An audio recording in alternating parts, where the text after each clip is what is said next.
বিশ্বদা এসছে, বিশ্বদাকে অনেকেই চেনো। বিশ্বদা এসে সাপটাকে উদ্ধার করলো। এটা ডারাসি হবে।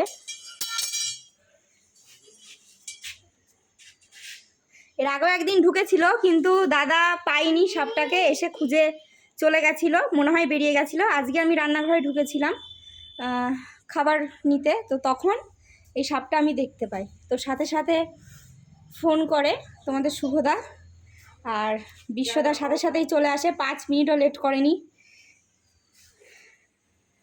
তো বিশ্বদার নাম্বারটা আমি দিয়ে দেবো স্ক্রিনে, তোমরা ফোন করতে পারো দাদাকে। দাদা কিন্তু সাথে সাথে বাড়িতে পৌঁছে যায়, কোনো টেনশনের কোনো ব্যাপার নেই। তো হ্যাঁ, ওরে বাবা, দাদা অনেক ভয়ানক সাপ ধরে, শুধু ডারাস নয়, কালাস থেকে শুরু করে, গোখরো থেকে শুরু করে, চন্দ্রগোড়া থেকে শুরু করে দাদা সব সাপ ধরেছে। আমাদের ভিডিও পাঠাই, আমরা দেখি। তো এই যে বাবা,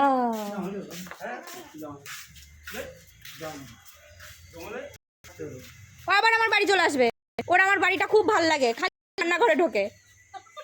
এর আগে একবার ঢুকে গেছে, আবার ঢুকেছে। এই আমার বাড়ি ঢুকবি না, খবরদার বলে দিলাম। বাবা, তাহলে এটা ছোট বলো, এখন আরো বড় হবে, 8 ফুট হবে। বাবা, তার মানে এটা ছোট বাচ্চা সাপ।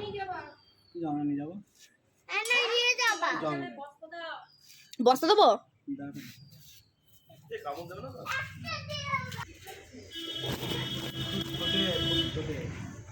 বাচ্চা সাপ না, এর জন্য এত ইয়ে। আমি বাদ দেবো না, বসান দিয়ে দেবে আমার হাতে। কি জানি, সত্যি কথাই।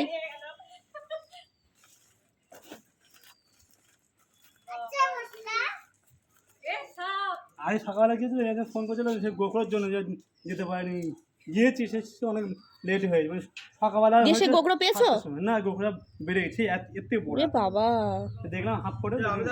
ফোন করে বলবো। হ্যাঁ, দাদার নাম্বার সব সময় রেখে দিও। ওরে বাবা, সাহস কত!